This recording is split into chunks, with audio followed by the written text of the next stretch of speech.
मेरे प्यारे गुरुमुख सज्जनों, मालिक की कृपा से जिसे संतोष धन की प्राप्ति हो जाती है, उसे किसी भी प्रकार के मान सम्मान व धन दौलत की चाहना नहीं रहती। दुनिया उसके बारे में कुछ भी भला बुरा कहे, लेकिन वह सब कुछ साहिब का प्रसाद समझकर अपनी झोली में डाल लेता है। हर हाल में सम दृष्टि रखकर वह कष्ट क्लेशों से भी ऊपर उठ जाता है। कहते हैं एक घर में दो भाई रहा करते थे। उनमें से एक तो गुरुमुख था और दूसरा मनमुख था।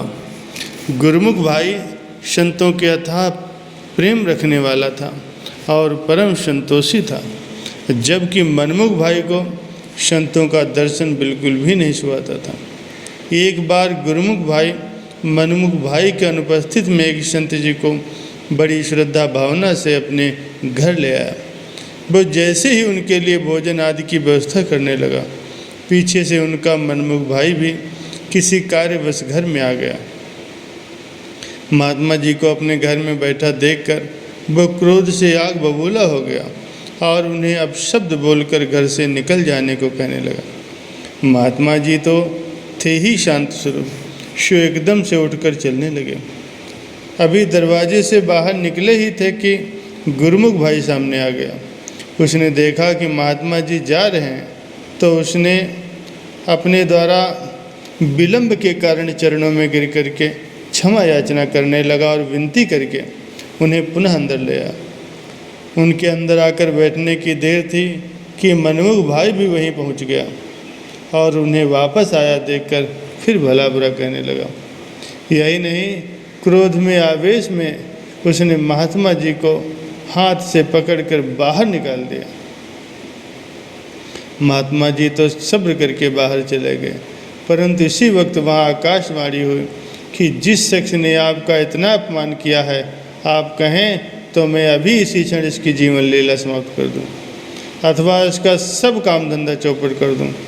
महात्मा जी ने उसी शांत स्वभाव से कहा, प्रभु मुझे वहाँ ले जाने वाले भी आप थे और निकालने वाले भी आप हैं। मैं तो हर प्राणी में आपकी ही छवि देखता हूँ, फिर भी आप यदि मुझ पर दयाल हैं और मुझसे कुछ कहलवाना चाहते हैं, तो मेरी यही प्रार्थना है कि उसे सुमति दें, उसे संतोष प्रदान करें। मुझे तो उसी के संयोग से ही आपकी ये कृपा निश्चित हुई है। फिर जिसके द्वारा आपकी कृपा दृष्टि मिल जाए, उसके लिए तो मुझे शुक्रगुजार होना चाहिए। वो तो मेरा परम मित्र हुआ, क्योंकि उसने मुझे दुख के बजाय अपार सुख प्रदान किया, जिसका मैं ऋण नहीं चुका सकता। प्रभु ने उसकी ऐसी उच्च अवस्था को देखकर उसे अपने साक्षात दर्शन देकर के कृतार्थ किया। महात्मा जी भगवान के चरणों में नतमस्तक होकर के प्रेम विह्वल हो गए।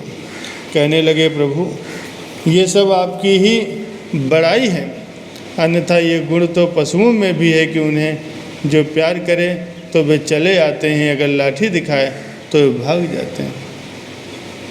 महात्मा जी ने प्रभु को प्रसन्न जानकर उनसे भक्ति का अमर दान देने की याचना की। प्रभु ने आशीर्वाद प्रदान कर अंतर्ध्यान हो गए। उधर दूसरी ओर प्रभु की प्रेरणा से मनमुख भाई को अपने किए गए पर बहुत पछतावा हुआ। वो जार जार से रोता हुआ महात्मा जी के चरणों में गिर करके क्षमा याचना करने लगा। उन्हें घर पधारने के लिए बार बार विनती करने लगा। उन्हें प्रेम और आदर सहित अपने घर ले जा कर के जलपान कराया। महात्मा जी ने फरमाया कि हृदय में नम्रता व संतोष धारण करने से ही जीव को सुख शांति की प्राप्ति हो सकती है। जिसके मन में संतोष आ जाता है, वो सभी विकारों से मुक्त हो जाता है। महात्मा जी के वचन सुन करके उसने भी सच्ची खुशी, सच्चा जीवन व्यतीत करने का महात्मा जी से मार्ग पूछा।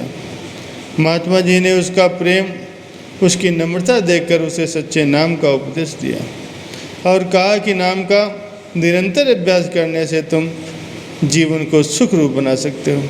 महात्मा जी की आज्ञा से उधार कर उसने शब्द की कमाई करके मन को नियंत्रित किया और दुनियावी मान सम्मान को मिथ्या जानकर अपने जीवन को सुखपूर्वक व्यतीत करने लगा। एक बार वो अपने पुत्र के साथ कहीं जा रहा था कि मार्ग में एक व्यक्ति उसे खूब गालियाँ निकालने लगा। उसका पुत्र कहने लगा, पिताजी वो आदमी आपको गालियाँ दे रहा है और आप चुपचाप चले जा रहे हैं। उसने अपने पुत्र को समझाते हुए कहा, बाजार में जिसके पास जो वस्तु होती है वो उसी का सौदा करता है, लेकिन वो वस्तु उसको मिलती है जो उसका मूल्य देता है। इस आदमी के पास केवल गालियाँ ही हैं और जब हमने जवाब देकर इसका कोई मूल्य ही नहीं दिया तो ये गालियाँ हमारी कैसी हुई? उसकी वस्तु तो उसके पास ही रही, हमारा आनंद, हमारा संतोष तो हमारे पास रहा। ये सूझबूझ, ये विवेक महापुरुषों की शरण में आने से ही प्राप्त होता है। नहीं तो जीव प्रतिशोध की भावना रख करके उस अज्ञात ज्वाला में जलता रहता है। ये तो संत सद्गुरु की अनंत कृपा है कि उन्होंने मन के सारे द्वंद्वों को मिटाकर संतोष धन प्रदान करके हृदय में शीतलता भर दी।